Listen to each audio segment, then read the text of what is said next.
Hey, Knuckleheads, we are back for another edition of One Question with Jimmy. This is where everybody has the opportunity to just ask a random question, and we pick one question, and I just opine on that for as long as I still have things to talk about, which is probably usually too long. So the question today is: with Farrell's 10-year anniversary here, can you share one of your favorite stories from your journey so far? This one was actually hard because we overshare. We're constantly sharing stories on social media and email, and I feel like we've shared most of my favorites. So I actually asked Whitney, um, if she could jog my memory of any weird happenings, and there have been a lot, which is why we have the thing on Instagram, um, where we share some of our really weird things. But she actually jogged my memory with a few things, and she kind of encouraged me to share this story. So I guess I will. So, and I'll tell you exactly what she said. She said, "Hey, tell the story of the time uh, when you were living in your van and got the flu, and Jazz came in early while you were sleeping on the floor in the nude in the shop." By the way, I wasn't nude. I wasn't wearing a shirt. I wasn't nude. And she said everyone kept telling you to go away because you were just hacking, and you said you had nowhere to go. So what happened there? So we'll rewind back in 2017. We'd only been around for a couple years. We were still in the small bungalow, and things were going fine, about as well as one might be able to expect. But um, I hadn't taken a paycheck yet from the business, and was driving Uber in the evenings, which was pretty much my only income at that point. I had kind of started like selling on eBay a little bit, like a little resale business, but wasn't really doing anything just yet. So I was driving for Uber, and oftentimes I would be at the shop, and if things were slow and somebody else was there to cover, I would just turn the app on, and if I got a ride, I'd jump in the car and go.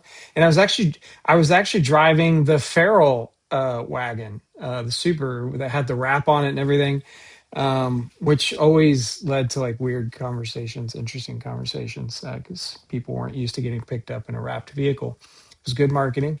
Led to a lot of interesting conversations, but that's what I did. That was my income for a really long time, when we started Farrell, and just the money ran dry, kind of pretty much. I mean, as happens with a lot of small businesses, you kind of reach this. I'm sure a lot of you can probably relate to this. You reach this tipping point where, like, you're really not making any income. The business is growing, maybe not fast enough, and there's this inflection point where it's either like I have to start figuring out how to make an income if I'm going to continue to do this, or I have to sort something else out. But we had employees, right? And there was this moment where um, I was doing the cash flow projections, and I knew we were probably like 4 to 6 weeks away from not making payroll, right? Which is any small business's oh shit moment. I mean, that's kind of when, if you reach the moment where you can't make payroll, you're you know you're circling the toilet bowl at that point. And but I also had to make rent, right? So I was just trying to figure out, not the business rent, my personal rent. I was living in an apartment, and I was just doing the math. It's like I got to pay rent, I got to pay employees. It was just all the balls were up in the air, and I'm trying to figure it out. And it was just pretty clear at that point that it was going to be one or the other. I was either going to pay rent or I was going to pay our team. And the lease had 1 month left. It was the last month in the lease, and I just kind of made the decision. You know what? I paying rent's not going to be an option. So um, uh, I had a few $1,000s in my bank account left, and I found I think it was like a 92 Volkswagen Euro, 82, 92, I don't remember, but a Volkswagen Euro van for $2,000. The guy said it was running, um, and it kind of had like, it wasn't built out as like a camper van or anything, but those Eurovans back in the day came with like a really simple, the back folds down, it can be a bed, had a really simple little setup. And I was like, let's do it. So I spent like 2,000 of my $3,000 on a van, and just decided I basically had like a little yard sale that weekend, put everything on the porch, and basically sold like almost everything I had, which was not much. And what I didn't want to get rid of, or what was sentimental, I put in a little storage spot in the shop, down in the basement, and I moved into the van. And not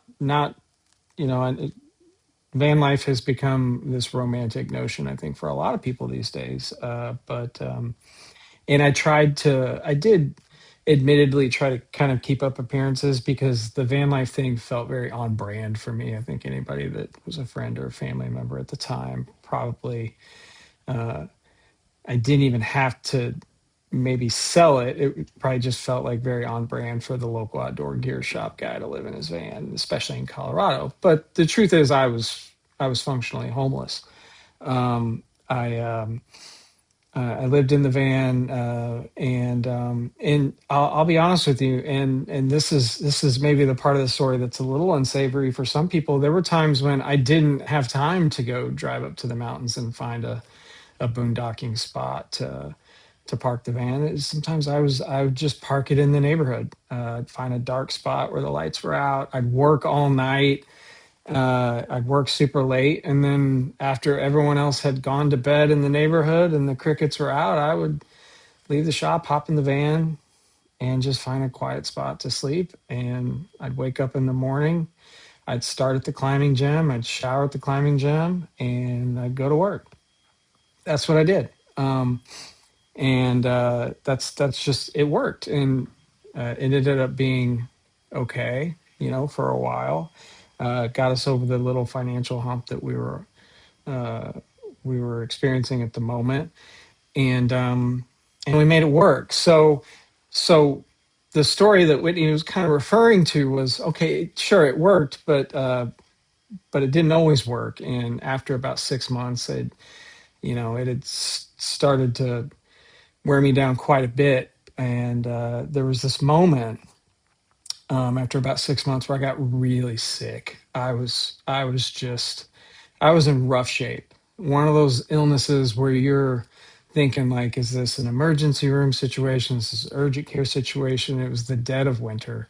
It was like 0 degrees outside. And if you in the van life thing, I had a little Mr. Buddy heater, which is technically supposed to be safe, but you never want to leave your life in the hands of a single point of failure, and a single point of failure safety device. So I'd always turn it off. I'd run it pretty warm in the van. But when I turned it off, to go to bed, it'd get cold fast. And um, at the time, I was just sick as a dog, and it was like 0, -5 outside. And I had gotten to a point where I realized, if I stay in this van tonight, I'm going to the hospital. It's just not good. It's not a safe situation.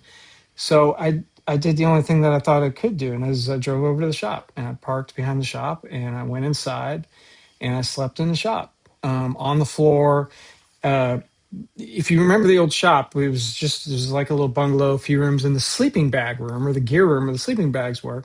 I just pulled my sleeping bag out of the van, and I went in there. I slept on the floor. I passed out. I mean, in a fever, not even knowing exactly where I was at. It was just like, this is the only thing I can do. It's the only way I'm gonna survive the night.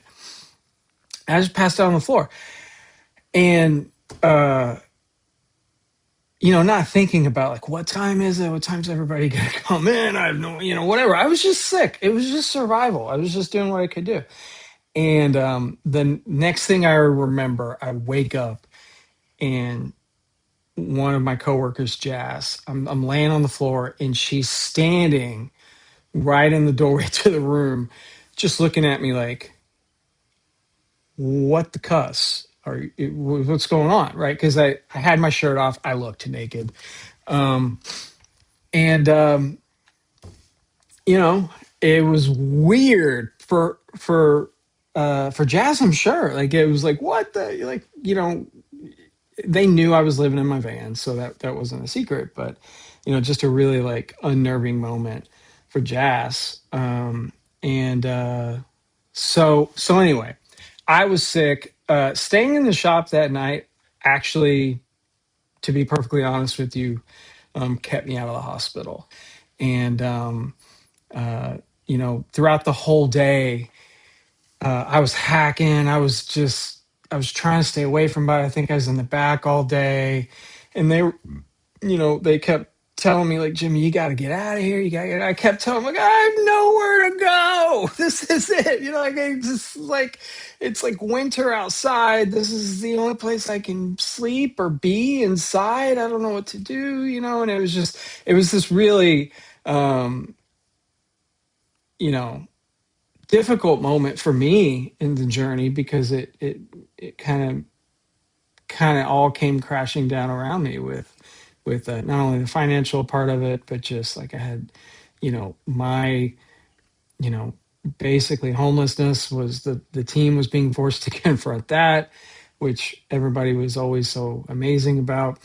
And um and uh the funny thing, the funny part of it that I think that they share now is, I think they exaggerate a little bit and say I was sleeping naked in the shop.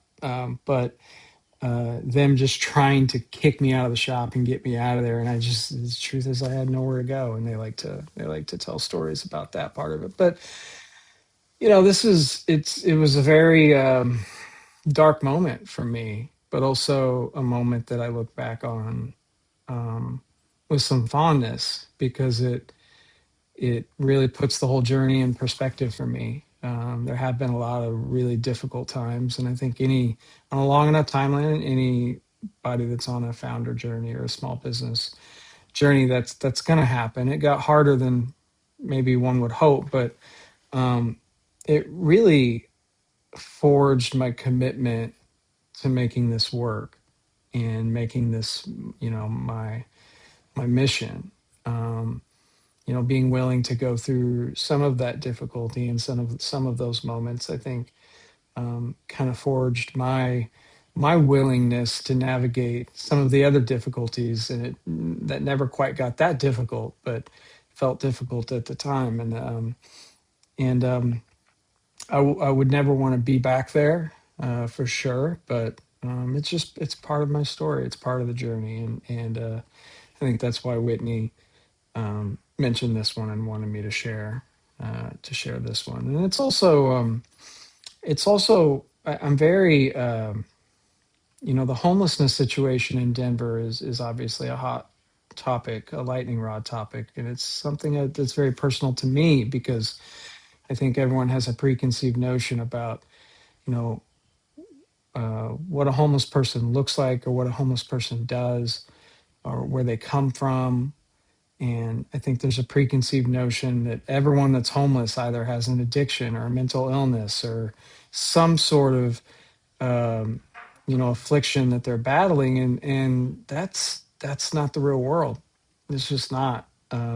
There's a lot of ways people can end up there, and I think that it's definitely formed my perspective on uh, what that might actually look like and what it means to the people that are in that situation. So I hope we find a way to get that sorted out as well. So that's my story. and grateful to have the opportunity to share it. So it is our 10-year anniversary this week. What a crazy thing! So we're partying on Thursday night. This is my personal invitation to you, and I'd love for everybody to be there to celebrate with us, because really we're celebrating you guys and everything you've done to get us where we're at today. So hope to see you on Thursday.